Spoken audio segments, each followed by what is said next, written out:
to address the Knesset.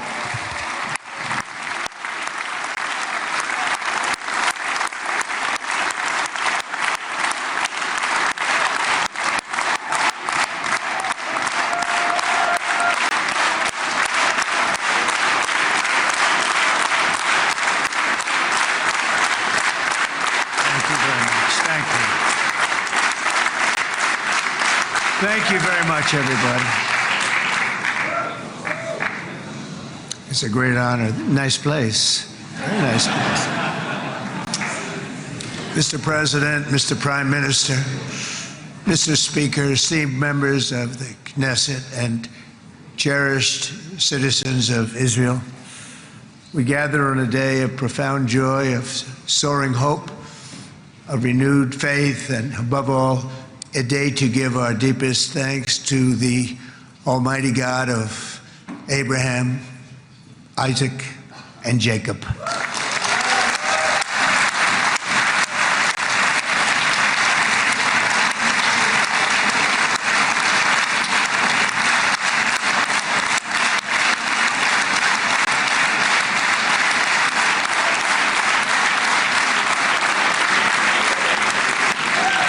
After 2 harrowing years in darkness and captivity, 20 courageous hostages are returning to the glorious embrace of their families, and it is glorious. 28 more precious loved ones are coming home at last to rest in this sacred soil for all of time. And after so many years of unceasing war and endless danger, today the skies are calm, the guns are silent, the sirens are still, and the sun rises on a holy land that is finally at peace, a land and a region that will live, God willing, in peace for all eternity.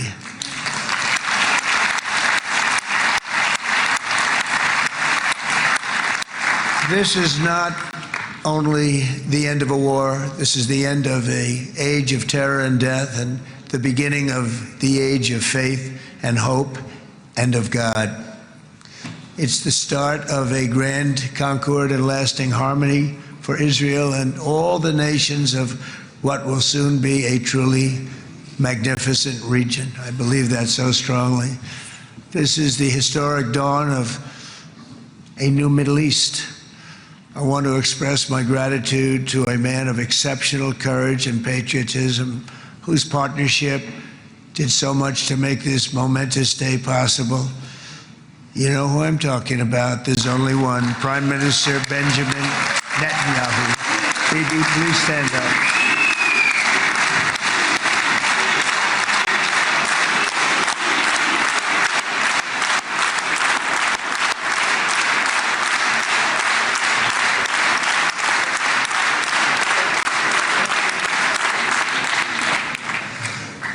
And he is not easy, I want to tell you.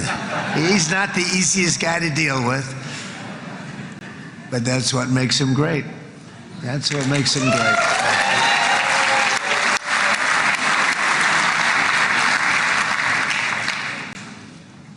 Thank you very much, baby. Great job.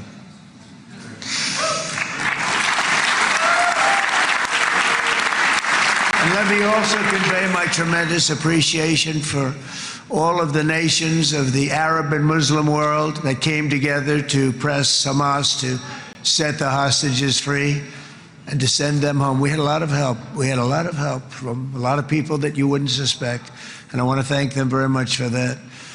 It's an incredible triumph for Israel and the world to have all of these nations working together as partners in peace. And it's pretty unusual for you to see that, but it happened in this case. This was a very unusual point in time, a brilliant point in time. Generations from now, this will be remembered as the moment that everything began to change, and change very much for the better.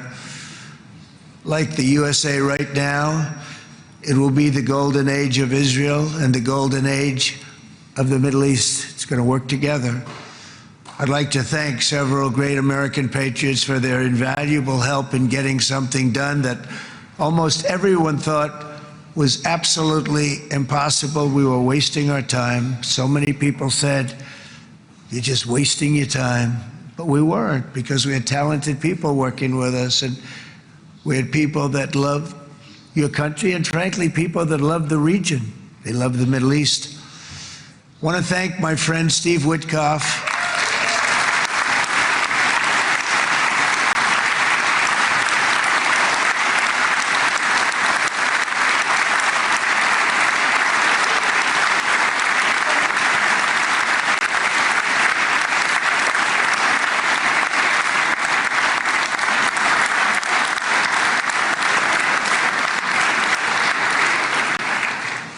You know, Steve was chosen by me. He never did this before, but I knew him as a few things. He was a great businessman, but I know a lot of great businessmen, to be honest with you. He had tremendous negotiating skills, but I know a lot of people that negotiate pretty well, although it is an art. But there are people that can negotiate pretty well. But most importantly with Steve, he's just a great guy. Everybody loved him. Everybody. I mean, I know some negotiators that are so good, but you wouldn't have had peace in the Middle East. It would be in World War III right now with some of these guys. Everybody loves Steve, and they respect him, and they somehow can relate to him. I've known him for many years, and I've seen it over and over again. להוציא את חבר הכנסת הזה, להוציא אותו מהאולם, להוציא אותו מיד, החוצה, החוצה, החוצה.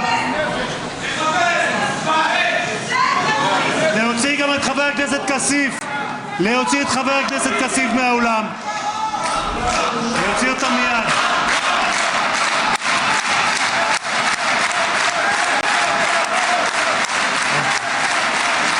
Huge disturbance in the Knesset right now.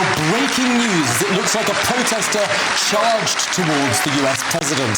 That protester has been bundled out of the Knesset as we speak. Donald Trump standing firm, staying at the podium. Let's listen in.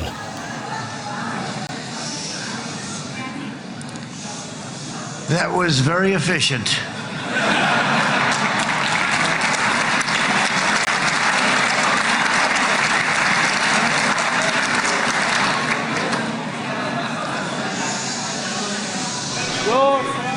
So back to Steve. He's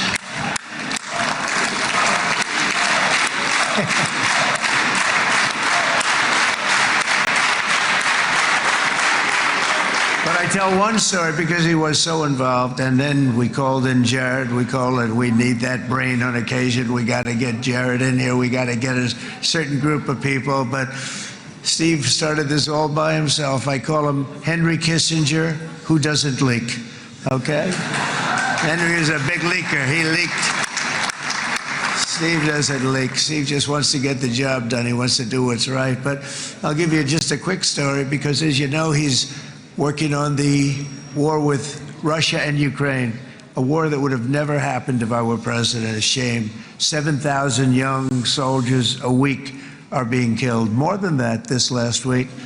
It's a shame that it never happened, but it did happen, and we won the race, and I took over this horrible war that's been raging, and I thought it would be easily settled. I thought it was a hell of a lot easier than doing what we just did very successfully with Israel and a lot of other people. But this came first, and we'll get that one. But I set up a meeting for him to meet with President Putin, thinking it would be a 15 or a 20-minute meeting. Steve had no idea about Russia, had no idea about Putin too much, didn't know too much about politics, wasn't that interested. He was really good at real estate, but he had that quality that I was looking for, and I didn't see it around in too many ways. And I set up the meeting with Putin, and I called. I said, is Steve finished yet? That was about a half an hour into the meeting. No, sir, he's not. He's still inside. This is in Moscow. I said, well, how's he doing? I don't know, sir. He's still inside. I called up an hour later. Let me speak to Steve. Sir, he's still with Putin. He's with President Putin. I said, wow, that's a long meeting, 1 hour. I called up an hour later. He was still with Putin. 3 hours later, he was still with Putin. 4 hours later, he started to get the word that he was going to be coming out soon. And in 5 hours, he came out. I said, what the hell were you talking about for 5 hours?